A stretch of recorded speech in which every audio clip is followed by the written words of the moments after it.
Hi there, welcome to the latest episode of my 10-minute moan.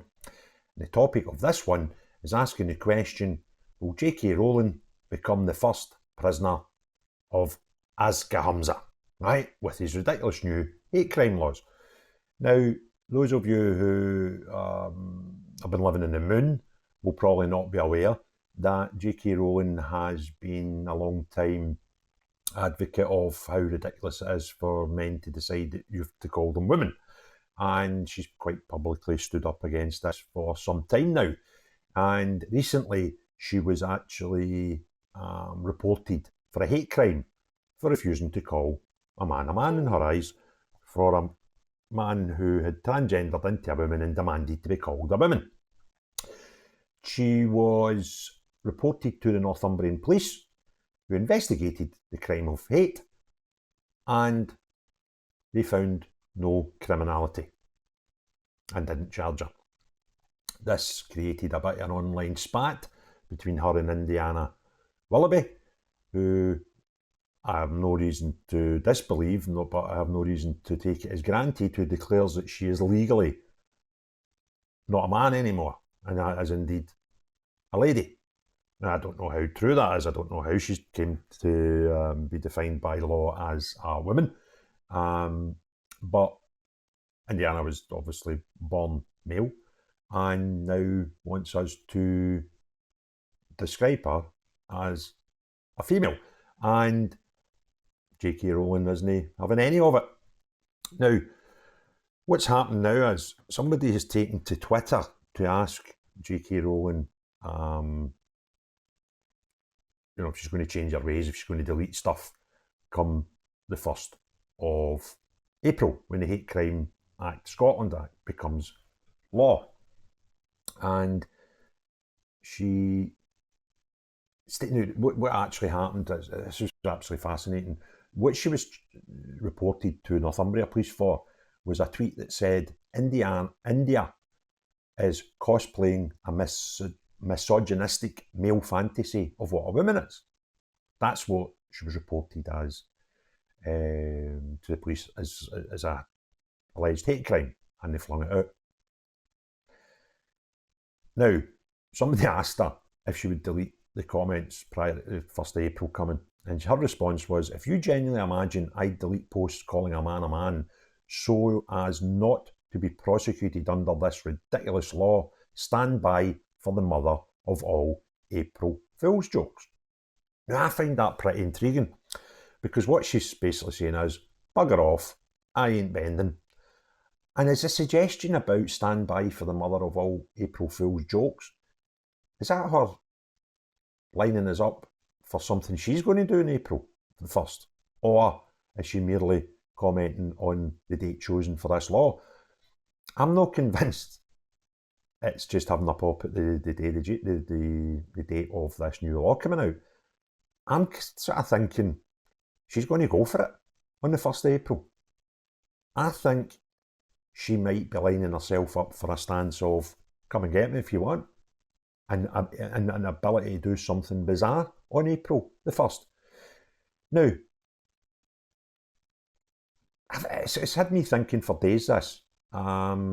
My mate Sandy and I done a podcast and we touched on the hate crime bill. I then was invited yesterday on to a podcast, the Ziggy's World, which you can view on YouTube, and we touched on the hate crime legislation. So it's been in my mind now for a while. And I'm trying to think, see if I drove down to Carlisle and tweeted something from Carlisle and then came home, could they charge me? Because if I've committed something that's evidently not a crime in England, because Northumbria Police have already investigated such an alleged law break here and said there was no criminality, where does it count in the point of law? If I am a resident of Scotland but do something on holiday or in my travels down south, could they actually convict me? Because the crime evidently didn't take place in Scotland. And now that's opening up a whole can of worms to me, Because if your crime is committed on the internet, where is that? Is that where you filmed it? Now, what if I filmed something in my house today and I've got a trip down south in a couple of weeks and I posted the offensive material while I'm not in Scotland? Where does the legislation start and end? Because somebody like JK Rowling, I would imagine, travels frequently and more frequently than me. So her tweets could be from anywhere in the world. And as I said, if you film something in Scotland, but I don't actually release it until you're somewhere else in the world, because, we could all make a video up today and put it online tomorrow, and we could be halfway around the world tomorrow. Where does the jurisdiction of this ridiculous law actually kick in? Because if that's not been defined and clear, then I'm pretty unsure how they would prove the crime was committed in Scotland. Now, if they're suggesting that it's recorded in Scotland, then that's enough. Is it? I think, this could see some interesting defences put up by let's face it, there's going to be an avalanche of complaints from 1 minute past midnight on the 1st of April. Because we've got some deranged characters that will be out to get people like me, anybody that's they don't see as woke, and they suggest they're far right and Islamophobic. So what happens? Right? Where does the crime take place? Now, I'd probably suggest that if I film it in my house in Scotland, but release it somewhere else out with the jurisdiction, then they could say, but you actually said it in Scotland, then they would probably try to do that. But if I film something out with Scotland, I release the video before returning to Scotland, can I actually do anything? Because I can't understand the logic if they wanted to arrest you. Now, if I put a green screen behind me, where people, I've been doing enough videos within this area in my house that enough people would understand I'm in my house just now. But if I put a green screen up behind me, which I've done in a couple, not a green screen, but I've removed the background in a couple of my videos, how would anybody be able to prove where I made the video, let alone released it? And in this day with, what do you call them, VPNs, etc., it's not down to me to prove I'm not guilty. It's down to the court, the prosecutor and the police to prove I am guilty. And this is a big mad grey area that has just come into my head over the last couple of days since I've been thinking things through, and I'm not trying to come up with ways for me to circumnavigate the hate law. I don't think I do put out stuff even before the 1st of April that could be described as hateful, regardless of some people's opinion on it. But if I genuinely wanted to put something out that I knew in the eyes of others, regardless of my feelings, could potentially be construed as hateful under the Hate Act, what's stopping me jumping in my car, driving an hour and a half down the road, filming it abroad in their eyes, and distributing it, i.e. putting it onto Twitter or YouTube from outside the jurisdiction of Police Scotland? How could they charge me?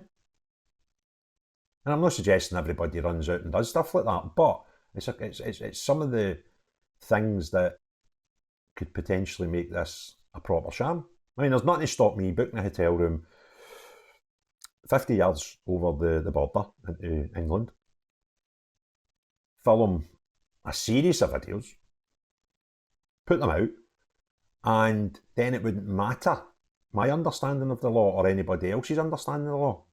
How could they possibly arrest me? How could they could arrest me, I suppose, but how could they charge me and how could they get a conviction for something that I didn't do in Scotland? It is then in the ether. And then there's this stupid law that if you've got it in your phone, you could be charged with hate. Well, just delete it. Film it in England. Put it on the ether from England. Delete it from my device.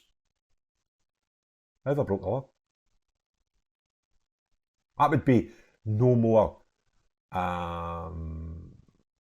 illegal than someone, let's take Tommy Robinson for example. Let's say he was filming something outside a court, when he goes to these rape gangs trials. He's done that a lot, and he's reported outside and he said something that you may find offensive and hateful, and you report that crime.